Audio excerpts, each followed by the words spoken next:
అందరికీ నమస్కారం. ఈ రాష్ట్రంలో క్రైస్తవుల్ని రెచ్చగొట్టి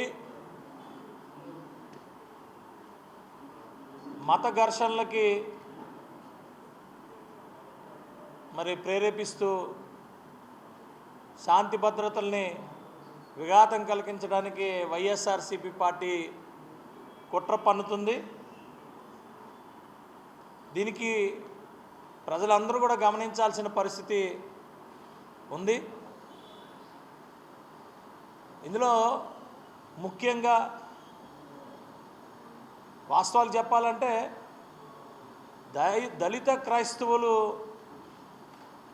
విషయం మీద సుప్రీంకోర్టు దగ్గర నుంచి వచ్చిన కొంత సుప్రీంకోర్టు ఏదైతే డైరెక్షన్స్ ఇచ్చిందో ఇది జరుగుతున్న సమయంలో, అలాగే రఘురామకృష్ణరాజు గారు ఉండి నియోజకవర్గంలో ఏదైతే టెంపుల్ గురించి మీరు చూసే ఉంటారో, అది కూడా పెద్ద ఇష్యూ కింద క్రియేట్ చేసి ఎక్కడికక్కడ రెచ్చగొట్టే ధోరణిలో పూర్తిగా కుట్రలు పన్నుతున్నారు. ఇది పూర్తిగా మనం ఒకసారి ఆలోచించుకుంటే ఎంత దారుణం అంటే, కొంతమంది యూట్యూబర్లు, పెయిడ్ యూట్యూబర్లు ఎవరైతే జోసఫ్, ప్రశ్న రావణ్ అనేవాడు పెయిడ్ యూట్యూబర్లు, అలాగే పక్క రాష్ట్రానికి చెందిన పెయిడ్ ఆర్టిస్టు ప్రకాష్ రాజు, వీళ్ళందరూ కూడా మీ అందరికీ అర్థమవే ఉంటుంది. వీళ్ళందరికీ ఏం సంబంధం? ఇతను క్రిస్టియనే, అతను క్రిస్టియనే. సనాతన ధర్మం మీద ఇష్టానుసారంగా మాట్లాడి, టెంపుల్స్ మీద ఇష్టానుసారంగా మాట్లాడి, దేవుళ్ళ మీద ఇష్టానుసారంగా మాట్లాడి, అసలు ఏం పని వీళ్ళకని అడుగుతూ ఉన్నాను. ఏం పని? రాజ్యాంగం చెప్పిందా మతాల మీద, దేవుళ్ళ మీద తిట్టమని? దారుణాతి దారుణంగా ఎందుకు తిడతా ఉన్నారు వీళ్ళు? ఏం పని? అంత పర్సనల్ పని ఏంటి? ఏమొచ్చింది వీళ్ళకి? అంత కష్టం ఏమొచ్చింది? అంత పర్సనల్ ఇష్యూ ఏమొచ్చింది వీళ్ళకి? ఇది కుట్ర కాకపోతే ఇంకేంటని నేను అడుగుతా ఉన్నాను. వీళ్ళందరికీ ఎక్కడి నుంచి పేమెంట్లు వస్తున్నాయి?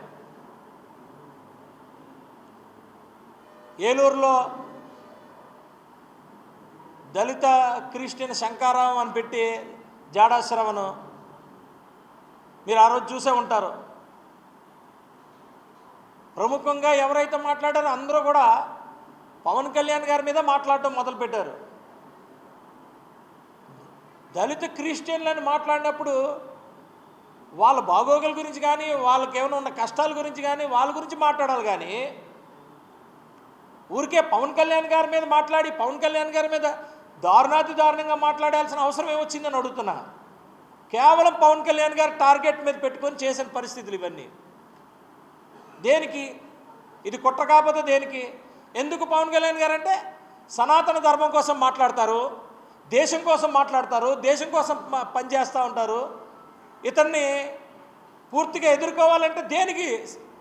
వాళ్ళకి ఆయన ఏదైతే సనాతన ధర్మం పట్టుకున్నారో, ఏదైతే దేశభక్తి కోసం పట్టుకున్నారో, వాటికి వ్యతిరేకంగా ఏదైనా కుట్ర జరిగితేనే కదా పవన్ కళ్యాణ్ గారు అంటే ఇష్టం లేనిది. ఇది క్లియర్గా అర్థమైపోతుంది కదా. ఇదే ఎవరైతే రావణ్ణో, ప్రశ్న రావణ్ణో, జోసఫ్ ఆయన పేరు, అతగాడు నేను దేశం, నాకు దేశం అంటే ఇష్టం లేదు. దేశం అంటే ఇష్టం లేకపోతే నువ్వెందుకున్నావు ఇక్కడ? నువ్వు రాముడి గురించి మాట్లాడుతావు, ఏదేదో మాట్లాడుతుంటావు. ప్రకాష్ రాజ్ ఏదేదో మాట్లాడుతుంటాడు. అరే నేను అడుగుతున్నాను, నువ్వు అన్ని మాట్లాడుతావు కదా, అసలు నీకు సనాతన ధర్మం తెలీదు, నీకు అసలు దేవుడి గురించి తెలుసా?